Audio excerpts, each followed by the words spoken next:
Women of Reddit, what are some NSFW hacks every girl needs to know?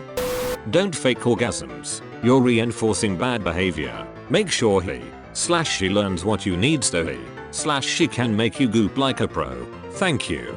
The worst sexual experience I had was with a guy who insisted that all of his previous sexual partners had orgasms within a few minutes of sleeping with him. He was baffled when I didn't. He kept repeating "come for me" until I finally stopped and told him I wasn't voice activated. He flat out didn't believe me when I suggested that maybe, just maybe, some or all of the women he'd slept with had faked it. Edit. My most upvoted comment of all time is about my worst sexual experience of all time. I feel conflicted. Told him I wasn't voice activated LMAO. Alexa, turn on Karen's lady faucet. That guy's behavior? Just you. I had a guy once who yelled at me during sex because I couldn't squirt for him. It's kind of hard to even be in the mood when you are fixated on something. He also insisted every woman does this because his ex did. Yay. Okay.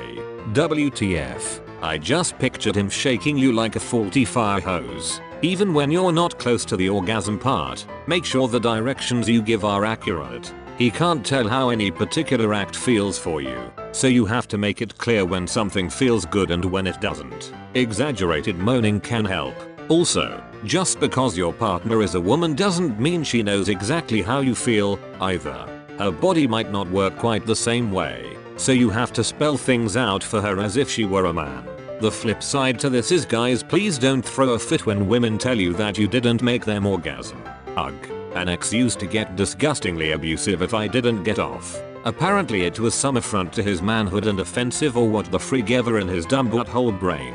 Had to fake it or be screamed at and verbally abused. So glad that isn't my life anymore.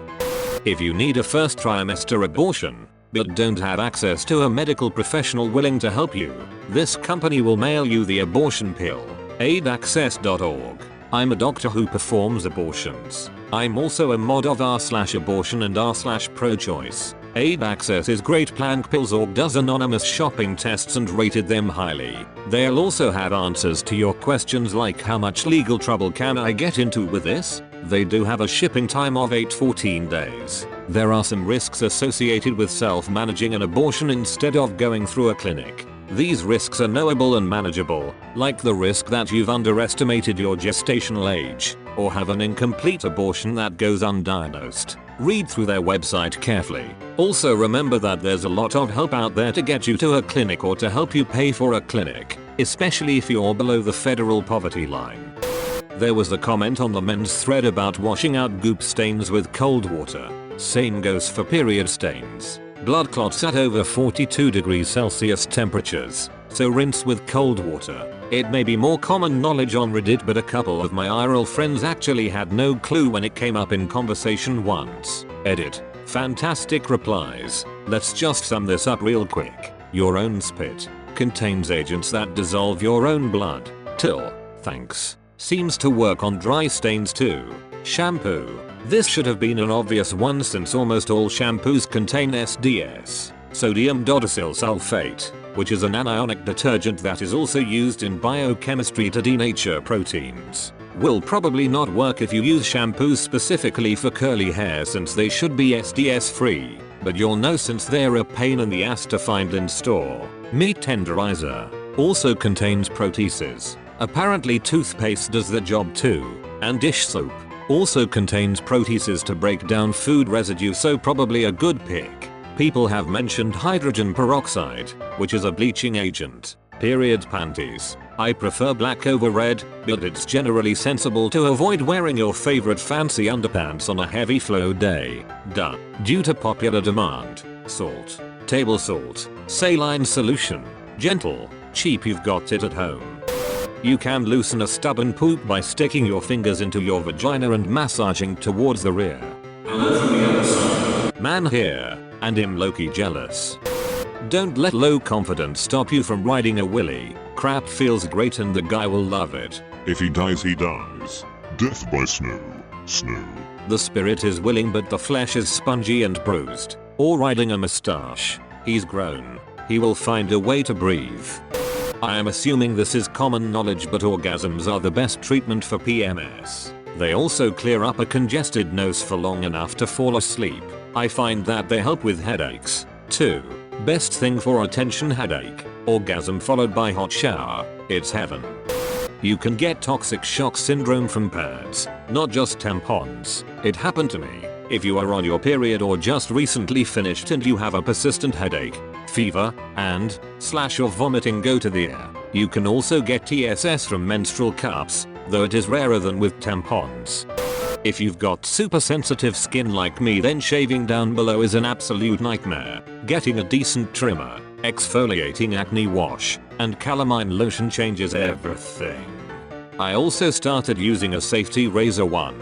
It will save money in the long run too. Totally recyclable. 3. One blade means far less irritation. Never been able to shave down there no matter the routine after, but this was magical. There's nothing wrong with using lube or coconut oil for those with lube allergies. Every time you have sex, your body won't get wet enough every single time.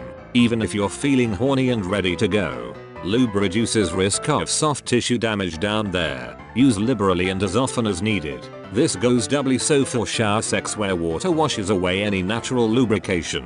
Edit. Some people tend to have this preconceived notion that if you're not wet you aren't enjoying it. This couldn't be more wrong.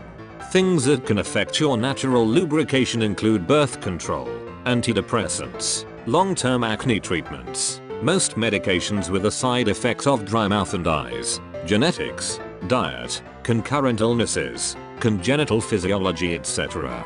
Don't let anyone tell you you're broken or bad at sex if you don't gush down there. And don't be afraid to bring this up with your GP or gyno if there's any changes or discomfort. Sex should be physically and emotionally enjoyable. You just have to find out what works best for you. If that involves a metric ton of lube, so be it. Edit. 2. Things to note about organic virgin coconut oil as a lubricant. Thanks to Chuck Finley 88, oil-based lubricants aren't compatible with latex condoms. It has antifungal and antibacterial properties, so, like other lubricants, it may affect a vagina's pH and flora in a negative way.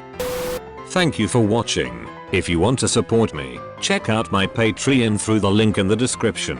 If the video slapped, be sure to hit that thumbs up and subscribe for videos every single day. See you tomorrow.